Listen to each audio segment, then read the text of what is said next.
वालेकुम जी, welcome back to my channel Dollar Cashify. उम्मीद है जी आप लोग सब ठीक होंगे। अच्छा, मेरा ये लास्ट लेक्चर जो मैंने यहाँ पे कंप्लीट कर दिया था, तो HTML के मैं आपको पैराग्राफ जो है वो करवा रहा था। तो इसमें ये प्री टैग तक मैंने यहाँ पे किया था क्लियर। और नेक्स्ट हमारा जो है वो एक्सरसाइज है। तो चलो जी, नेक्स्ट पे क्लिक करते हैं और देख लेते हैं जी हमारी एक्सरसाइज क्या आती है, पैराग्राफ की एक्सरसाइज। तो सबसे पहले यहाँ पे लिखा हुआ है टेस्ट जो है वो what do you have learn about HTML paragraph. तो ये कह रहे हैं कि जी आपने HTML पैराग्राफ के बारे में क्या सीखा है। हम लोग टेस्ट कर लेते हैं छोटा सा ज़रा इसको क्रॉस करना है। Okay, HTML exercise 1 of 6। तो इसमें 6 सवाल पूछे जाएंगे, तो उसके में करेक्टली जवाब देने होंगे। ट्रू और फॉल्स में जवाब है पहला। तो HTML paragraph always start on a new line. तो हमेशा जो HTML का पैराग्राफ हो हमेशा न्यू लाइन में स्टार्ट होता है, तो बिल्कुल ठीक है। ऐसे इसको करते हैं सबमिट। तो ओके जी, उसके बाद नेक्स्ट क्वेश्चन कर लेते हैं। आगे का लिखा हुआ है HTML exercise 2 of 6 use the correct HTML tag to add a paragraph with the text hello word. तो ये कह रहा है कि जी आप हेलो वर्ड का एक टेक्स्ट ऐड करें उसके अंदर, पैराग्राफ के अंदर, पैराग्राफ के टैग के साथ। तो यहाँ पे लिखते हैं जी HELLOW।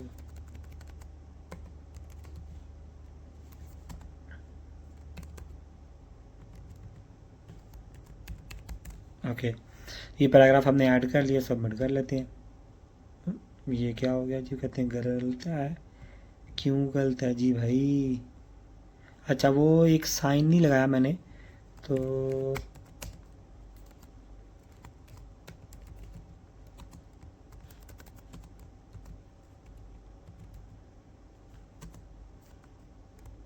एक्सप्लेनेशन मार्क ये।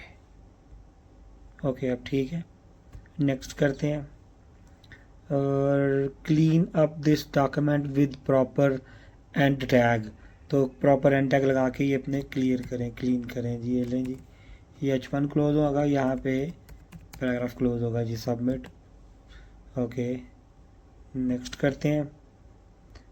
अगला सवाल क्या है जी? अगला सवाल पेश किया जाए कितने करोड़ के लिए? Okay ji, add a horizontal rule between the heading and the paragraph. वो कह रहे हैं हेडिंग और पैराग्राफ के अंदर आप हॉरिजॉन्टल रूल लगाएं, एक HR इसको बोलते हैं। ओके, सबमिट किया जी, करेक्ट हो गया जी। ओके जी, नेक्स्ट करते हैं अब इसको। HTML5 add a line break in the middle of the paragraph।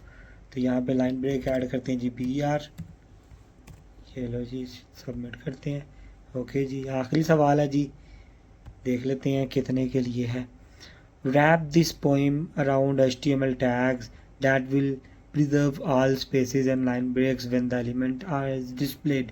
तो वही जो प्री वाला टैग था, तो यहाँ पे उसने बता भी दिया पूरा।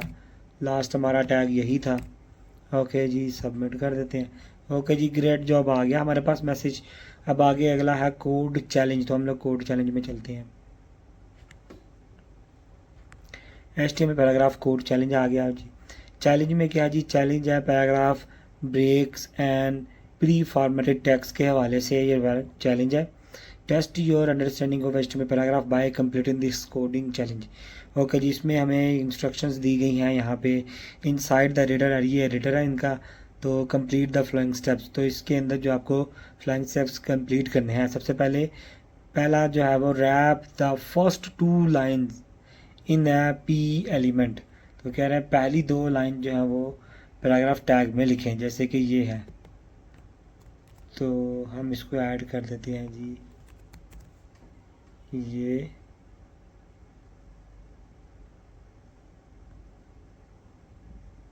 और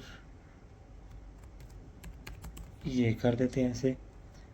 उसके बाद आगे add a BR after the जो है वो पैराफ्रेज लिटिल स्टार कहाँ पे है जी भाई? यहाँ पे वो कह रहा है कि जी इसके बाद आपको BR ऐड करना है। तो ये लो जी, हमने यहाँ पे कर दिया जी एक BR ऐड। ओके, 2 स्टेप भी हो गई। उसके बाद add an HR after the paragraph to separate the section. तो ये कह रहे हैं कि जी पैराग्राफ के सेक्शन के बाद यहाँ पे आप एक HR लगा दें। ओके, उसके बाद wrap the 2 lines in pre element to preserve the formatting. Last 2 lines हैं, तो ये वाली लास्ट 2 लाइंस हैं, इसको हम लोग प्री टैग के अंदर लगा देंगे। ये लो जी, ये हमने लगा दिया। हमारे 4 काम थे, चारों के चारों पूरे हो गए हैं। तो चलो जी इसको चेक कर लेते हैं। आ शॉर्ट पोइम आ गया जी, ये हेडिंग थी। और उसके बाद जी ये 2 हमारे पास आ गए भी यार। ओके जी, ग्रेट जॉब। कहते हैं कि आपने सारे टास्क पूरे किए हैं। ओके जी, ये ग्रेट जॉब हो गया। अब हम लोग इसको नेक्स्ट करते हैं। तो अगला हमारा काम जो है वो था HTML स्टाइल्स के ऊपर। तो यहाँ पे देखो हमारे पास आ गया जी HTML स्टाइल्स का कॉलम। तो सबसे पहले क्या लिखा हुआ है, द HTML स्टाइल एट्रीब्यूट। ये स्टाइल जो है HTML के अंदर एट्रीब्यूट है। तो यहाँ पे क्या इसका काम क्या है, the style attribute is use to add styles to an element. तो आप किसी भी एलिमेंट को स्टाइल देने के लिए स्टाइल का एट्रीब्यूट यूज़ कर सकते हो। तो बेसिकली ये CSS के साथ जोड़ेगा HTML को, और आप CSS की कोडिंग अपनी HTML में कर सकते हैं। तो फिर वो इस पर अप्लाई होना शुरू हो जाएगी। तो उसके बाद जी such as colour, font, size and more. Okay, उसके बाद जी ये क्या कहते हैं, नीचे एग्जांपल है। जैसे कि ये देखो एग्जांपल है, I am red, I am blue, I am big. तो ये नॉर्मल HTML थी जिस पे उसने CSS ऐड कर दी। तो ये आपको रेड कलर में दिखाई दे रहा है, ये ब्लू कलर में दिखाई दे रहा है, और ये नॉर्मल साइज से थोड़ा बड़ा दिखाई दे रहा है। तो ये उसने कहा कि मैंने CSS की मदद से किया है। तो इसका पैटर्न क्या होता है, कैसे आप CSS अप्लाई कर सकते हो, ये उन्होंने पैटर्न बताया। HTML style attribute setting the style of an HTML element. तो जो HTML एलिमेंट की सेटिंग करने के लिए, स्टाइल करने के लिए, can be done with the style attribute, के ये स्टाइल एट्रीब्यूट से हो सकता है। उसके बाद जी यहाँ पे क्या, the HTML style attribute has the following syntax. तो ये कह रहे हैं कि इस सिंटेक्स को जो है वो, इस सिंटेक्स के जो पैटर्न से आप CSS इसमें ऐड करेंगे या स्टाइलिंग ऐड करेंगे। तो यहाँ पे क्या लिखा हुआ, सबसे पहले आप टैग नेम, आप कोई भी टैग पे CSS लगाना चाहते हो, स्टाइलिंग करना चाहते हो, तो सबसे पहले तो आप टैग नेम तो लिखोगे। फिर उसके अंदर जिस पे अप्लाई करना है, ज़ाहिर सी बात है, उसी टैग के अंदर आप स्पेस देकर स्टाइल एट्रीब्यूट लिखोगे, इज़ इक्वल टू, जैसे एट्रीब्यूट लिखने का पैटर्न होता है। फिर CSS की प्रॉपर्टी लिखोगे कि भाई मुझे ये काम करवाना है। फिर ये कॉलन लगाकर यहाँ पे आप जो है वो वैल्यू लिख दोगे और यहाँ पे सेमी कोलन लगा दोगे। तो ये इस तरह से आपकी वो स्टाइल, जो भी प्रॉपर्टी आपने लगाई होगी वो अप्लाई हो जाएगी। तो जैसे कि अगर मैं आपको दिखाऊं, यहाँ पे लिखा हुआ the property is a CSS property, the value is a CSS value. तो यहाँ पे जो भी वैल्यू प्रॉपर्टी आएगी वो CSS की होगी, और यहाँ पे वैल्यू भी CSS की ही होगी। तो ये आप लगाओगे किस में, टैग के अंदर लगाओगे स्टाइल एट्रीब्यूट के साथ। तो इससे क्या होगा, CSS अप्लाई हो जाएगी इसके ऊपर। You will learn more about CSS later in this tutorial.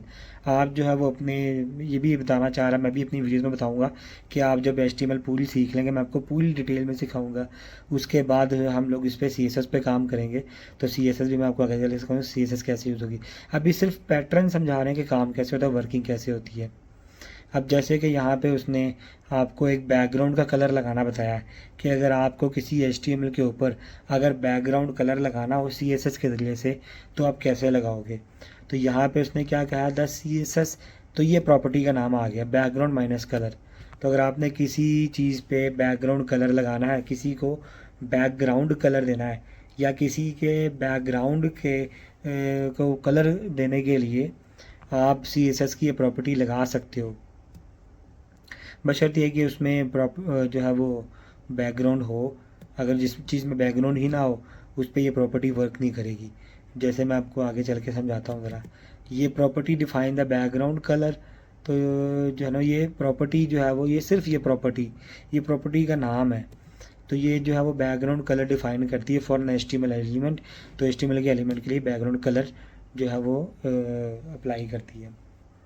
ठीक है, फ़िलहाल मैं जो है वो आज के लिए अभी इतना ही करता हूँ। कल जो है वो मैं आपको नेक्स्ट लेक्चर में मैं आपको इसको अप्लाई करके सिखाऊंगा कि ये कैसे अप्लाई होता है, कैसे इसको यूज़ किया जाएगा, कैसे हम इसको लगा सकते हैं और मल्टीपल प्रॉपर्टीज़ कैसे ऐड की जा सकती हैं। आज के लिए फ़िलहाल इतना ही है। इंशाल्लाह जी उम्मीद है आपको समझ आती होगी। आप जो है वो मज़ीद ऐसी वीडियोस देखने के लिए मेरे चैनल को सब्सक्राइब करें, लाइक करें और बेल आइकन भी लाजमी प्रेस करें। ओके जी, मिलते हैं आपसे नेक्स्ट लेक्चर में। ओके जी, अल्लाह हाफिज़।